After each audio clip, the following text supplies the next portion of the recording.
Hello नमस्कार दोस्तों, मेरा नाम रोहतास निमी है और आप सभी का स्वागत है हमारे यूट्यूब चैनल निमी नेट प्रोफाइल। दोस्तों आज हम बात करने वाले हैं एनटीए यूजीसी नेट के अंदर लॉजिकल रीजनिंग में फैलसीज के बारे में। फैलसीज क्या होती है और इसके साथ साथ हम इथोस, लोगोस और पैथोस के बारे में भी बात करने वाले हैं। दोस्तों ये वीडियो आप सभी के लिए बहुत ज़्यादा इंपॉर्टेंट होने वाली है क्योंकि फॉर्मल फैलसीज और इनफॉर्मल फैलसीज से बहुत क्वेश्चन आज तक आए हैं और आगे भी इनमें से क्वेश्चन आने की संभावना है। तो दोस्तों इस वीडियो को आप पूरा देखना और ध्यान से देखना। दोस्तों अगर आप चाहें तो हमारा पेड कोर्स भी ज्वाइन कर सकते हैं। इसके अंदर हम आपको बहुत अच्छे तरीके से स्टडी करवाएंगे। नंबर 1 पे दोस्तों हम आपको ऑल 10 यूनिट स्टडी नोट्स देंगे न्यू अपडेटेड सिलेबस के अनुसार, प्लस में सितंबर 2020 में जो क्वेश्चन आए हैं उसके अनुसार हमने ये नोट्स तैयार किए हैं। इसके साथ साथ दोस्तों हम आपको ऑल 10 यूनिट के वीडियोस देंगे, एड फ्री वीडियोस आपको मिलने वाली है। इसके साथ साथ नंबर 3 पे दोस्तों हम आपको 2012 से लेके दिसंबर 2019 तक सभी शिफ्ट के क्वेश्चन पेपर हिंदी इंग्लिश में विद आंसर की आपको मिलने वाले हैं। इसके साथ साथ दोस्तों हम आपको 2012 से लेके दिसंबर 2019 तक टीचिंग के क्वेश्चन अलग देंगे, रिसर्च के अलग देंगे, कम्युनिकेशन के अलग देंगे। इस तरह से सभी यूनिट के क्वेश्चन आपको अलग अलग मिलेंगे। इसके साथ साथ दोस्तों हम आपको मोस्ट रिपीटेड होने वाले क्वेश्चन के बारे में बताएंगे, प्लस में आपको नोट्स भी देंगे। इसके साथ साथ दोस्तों फ्री में हम आपको 2012 से लेकर दिसंबर 2019 तक old year question paper second भी देंगे विद आंसर की। और इसके साथ साथ दोस्तों हम आपका लाइव मॉक टेस्ट लेंगे यूट्यूब पे। तो दोस्तों अगर आपको एक कोर्स ज्वाइन करना है तो हमें जल्दी से जल्दी व्हाट्सएप नंबर पे मैसेज कीजिए या फिर लिंक हमने वीडियो डिस्क्रिप्शन बॉक्स में भी दिया हुआ है। दोस्तों हमारे सिलेबस के अंदर फॉर्मल एंड इनफॉर्मल फैलसीज के बारे में दिया हुआ है और हिंदी में बात करें तो इसका मतलब है औपचारिक और अनौपचारिक युक्ति दोष। लेकिन इससे पहले हमें थोड़ा सा ये समझने की जरूरत है कि फैलसी क्या होती है। देखिए सबसे पहले हम मिथ्या तर्क यानी कि फैलसी को समझने की कोशिश करते हैं। मिथ्या तर्क किसी कथन का वह भाग होता है जो तार्किक रूप से दोषपूर्ण सिद्ध किया जा सकता है। यानी कि कोई व्यक्ति कोई बात कह रहा है, ठीक है, वो हमें उसकी सुनने में तो अच्छी लग रही है, यानी कि सुनने में ऐसा लग रहा है कि हाँ ये बात तो ये बिल्कुल सही कह रहा है, लेकिन जब हम उसका डिटेल से एनालिसिस करते हैं, उसको तर्क आर्ग्यूमेंट के ऊपर उतार के देखते हैं तो वो चीज़ गलत निकलती है, उसमें कहीं ना कहीं हमें दोष मिलता है।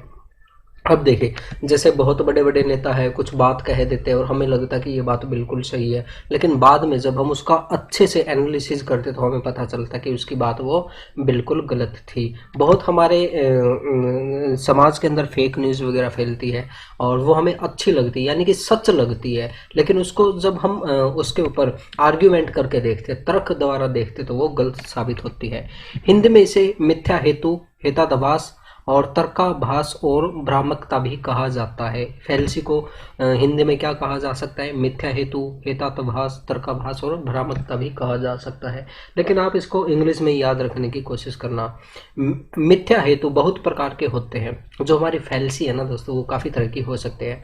अपनी बात और उसके निष्कर्ष को सही सिद्ध करने के लिए चतुर लोग जानबूझकर मिथ्या हेतु का सहारा लेते हैं, यानी कि वो शब्दों को इस तरह से घुमा फिरा दे देंगे, घुमा देंगे कि हमें पता ही नहीं चलेगा कि रियलिटी में चीज़ क्या है, क्या बात है, ठीक है। लेकिन जब हम उसको अच्छे से एनालिसिस करेंगे तो हमें पता चलेगा। अब देखिए एक छोटा सा एग्जांपल देता हूँ, जैसे कि काफ़ी पाखंडी लोग होते हैं। पाखंडी लोगों की मैं बात करता हूँ जो अंधविश्वास का सहारा लेते हैं, कहते हैं कि आप ये मंत्र पाठ कीजिए और ऐसे कीजिए वैसे कीजिए, और ये हर धर्म में होता है। मुस्लिम धर्म में भी जो मौलाना वगैरह होते हैं, कुछ गंदे मौलाना वगैरह होते हैं, वो बहका देते हैं लोगों को, वो अपनी बातों में उलझा देते हैं और हमें लगने लगता है कि हमारी प्रॉब्लम यहाँ से सॉल्व हो जाएगी। इसी तरीके से जो बाबा वगैरह होते हैं, फ्रॉड बाबा, वो भी इस तरीके से उलझा देते हैं।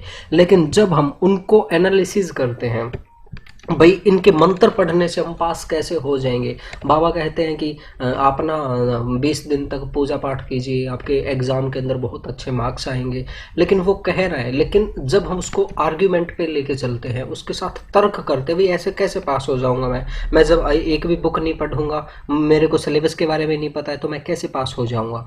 तो जब हम उसको तर्क के ऊपर देखते हैं तो वो क्या होती है दोस्तों? फैलसी होती है, यानी कि बातों को इस तरीके से घुमा फिरा दिया जाता है कि वो हमें सच लगती है, अच्छी लगती है, लेकिन जब हम उसको तर्क पे देखते तो गलत साबित होती है। तो इसके अंदर काफ़ी तरह की चीज़ें होती है दोस्तों, उन सभी को हम ध्यान से देखने की कोशिश करेंगे। इसलिए विविध प्रकार के मिथ्या हेतु का ज्ञान रखना अपनी बात को दोष से रहित बनाने के लिए उतना ही जरूरी है जितना किसी दूसरे की बात में निहित तर्क दोष को उजागर। देखिए इसका मतलब सीधा सा यही है कि जो व्यक्ति हमें बेवकूफ बना रहा है, ठीक है, उसे भी तो पता है ना चीजों को किस तरह से घुमाना फिराना। इसी तरीके से हमें भी पता होना चाहिए कि वो जो बात कह रहा है उसको हमें किस तरीके से तर्क करना है, किस तरीके से आर्ग्यूमेंट करना है और किस तरह से उसमें सच्ची बात को निकाल के लेके आना कि सच क्या है और झूठ क्या है। तो इसलिए हमें फैल्सी के बारे में पता होना बहुत ज़्यादा ज़रूरी है। यहाँ पे दोस्तों हमने हिंदी इंग्लिश दोनों के अंदर दिया हुआ, आप दोनों को अच्छे से समझ सकते हैं। अब देखिए यहाँ पे जैसे इंग्लिश में आप देख सकते हैं, a fallacy is the use of invalid और अदरवाइज फॉल्टी रीजन और wrong move in the construction of an argument. यानी कि इसके अंदर गलत तरीकों का यूज किया जाता है, गलत रीजनिंग का यूज किया जाता है अपनी बात को साबित करने के लिए। A fallacious argument may be deceptive by appearing to better than it really is. यानी कि उसके अंदर जो रियलिटी में जो होता है ना उससे ज़्यादा अच्छा दिखाने की कोशिश की जाती है इसके अंदर। और अब देखिए यहाँ पे एक एग्जांपल देता हूँ, उससे आपको बहुत अच्छे से समझ में आ जाएगा। अब ये देखिए यहाँ पे एक छोटा शेर है, बेबी है शेर का, और यहाँ पे एक बिल्ली है।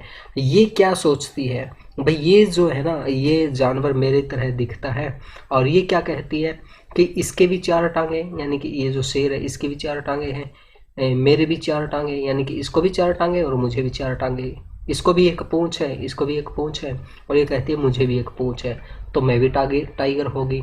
यानी कि बातें इसकी सारी की सारी वही है जो इसके अंदर है, लेकिन दोनों के दोनों सेम तो नहीं है ना, एक जैसे तो नहीं है, ठीक है। तो ये दोनों अलग अलग है, लेकिन अगर बातों पे इनके विश्वास करें तो कहेंगे कि हाँ ये दोनों एक चीज़ है, लेकिन ये रियलिटी में एक नहीं है। तो इस तरीके से हमें बातों में उलझाने की कोशिश करते हैं, भाई ये देखो हम ऐसे पूजा पाठ करेंगे, ये करेंगे और शनि ग्रह दूर हो जाए, ऐसे हो जाए, वो हो जाए, यानी कि हमें बहकाने की कोशिश करते हैं। और हर धर्म में, हर जगह, हर देश में ऐसा किया जाता है, राजनेता लोग भी हमारे साथ ऐसा ही करते हैं। तो ये आप इसमें इंग्लिश में पढ़ना चाहे तो इंग्लिश में पढ़ सकते हैं, और इसमें बस थोड़ी बेसिक नॉलेज हमें होना बहुत ज़्यादा ज़रूरी है, ज़्यादा डीपली इसमें से क्वेश्चन नहीं आया है। और अब देखिए जैसे ये है, जो उसने कहा था कि राहुल गांधी ने कहा था कि एक साइड से आलू डालो, उस साइड से सोना निकालो।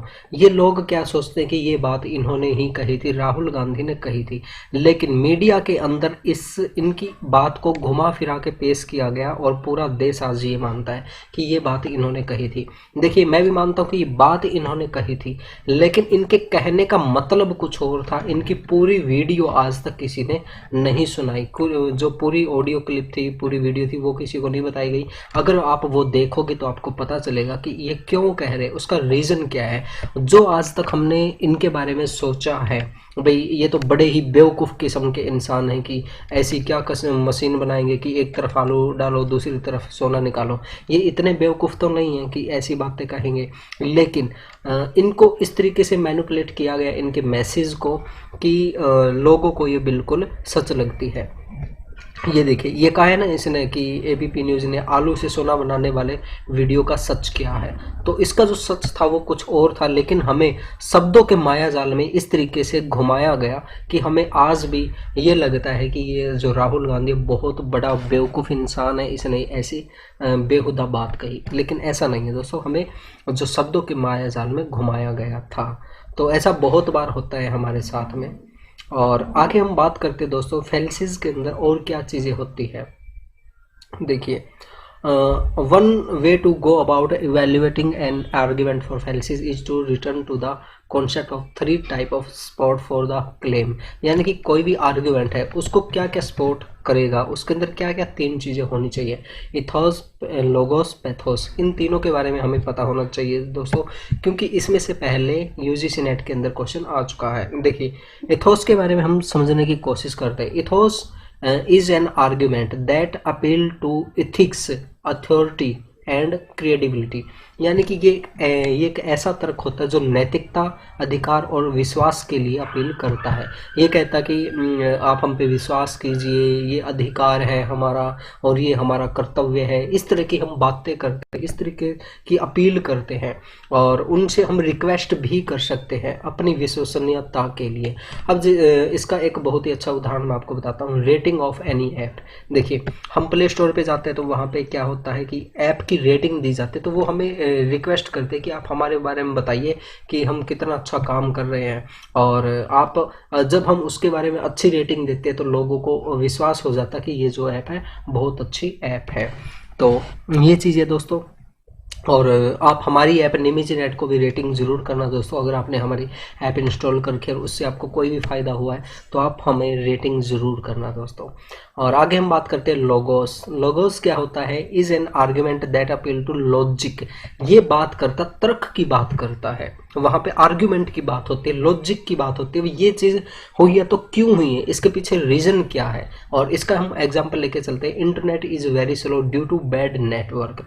अब हम कहें कि इंटरनेट इज़ वेरी स्लो, ठीक है, तो अगला व्यक्ति पूछेगा कि भाई क्यों स्लो है, इसका रीज़न क्या है? आपका मोबाइल ख़राब है इसलिए रीज़न, ये रीज़न है, या फिर आपके मोबाइल में जो डेटा है वो ख़त्म हो गया है, क्या है उसका रीज़न क्या है? तो हम रीज़न देंगे भी बैड नेटवर्क है। तो जहाँ पे हम रीज़न दे, तर्क दे, लॉजिक दे, तो वहाँ पे क्या होगा? लोगोस होगा।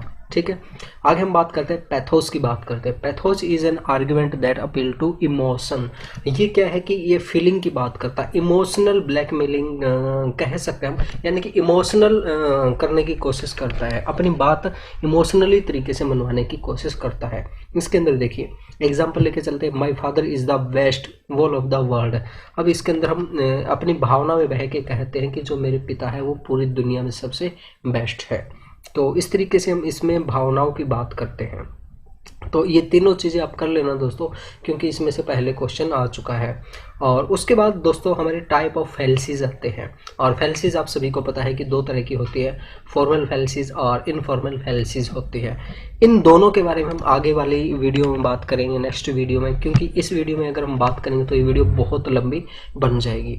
तो दोस्तों आज के लिए बस इतना ही। मैं उम्मीद करता हूँ आपको हमारी ये क्लास अच्छी लगी होगी, और अगर आपका कोई सवाल जवाब है तो आप हमसे पूछ सकते हैं। और दोस्तों आप हमारी ऐप निमिज नेट ज़रूर डाउनलोड करना, और कोई प्रॉब्लम आए तो हमें बताना, और आप हमें व्हाट्सएप पे भी कांटेक्ट कर सकते हैं।